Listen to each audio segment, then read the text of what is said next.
falar de sentença sem falar sobre coisa julgada. Por quê? Porque um dos efeitos da sentença transformar aquela decisão de forma definitiva, uma vez que imagine se nós não tivéssemos o Instituto da Coisa Julgada. Um processo tramitaria ad eternum, né? A decisão não chegaria a um fim. E aí nós temos nesse contexto a coisa julgada, ela tem um status constitucional, só que nós não podemos esquecer porque ela se efetiva com base no que traz aí a legislação infraconstitucional, no caso o Código de Processo Civil, as leis, os nossos códigos, tá? O que nós temos, por exemplo, no Código de Processo Civil, nós temos artigos específicos tratando da coisa julgada. O 505 fala para nós que o juiz não pode rediscutir questões relacionadas àquele mesmo processo. Então ele proíbe, aí ele traz duas exceções, mas a regra é a proibição. E aí nós temos que lembrar, nós temos dois tipos de coisa julgada. Nós temos a coisa julgada material, que é a coisa julgada relacionada ao mérito que provoca a imutabilidade daquela decisão, tá? Que ela não pode mais ser discutida.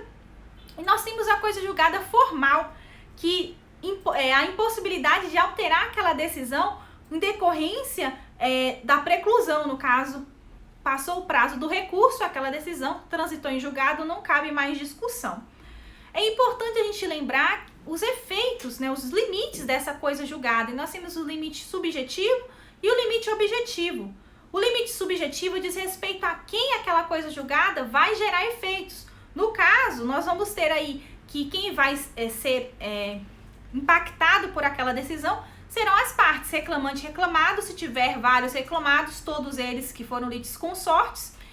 E no caso dos limites objetivos, nós vamos ter que os limites estão relacionados ao que foi pedido, né, ao que foi apresentado como defesa. Então, esses elementos do processo aí da decisão que foram apreciados serão considerados como os limites objetivos. Vale lembrar que não transita em julgado os motivos, né? O que nós vamos ter de coisa julgada na sentença? É a conclusão, a decisão. Essa sim faz coisa julgada. Agora, os motivos, ainda que determinantes para alcançar aquela decisão, não fazem coisa julgada, conforme o artigo 504 do nosso Código de Processo, tá?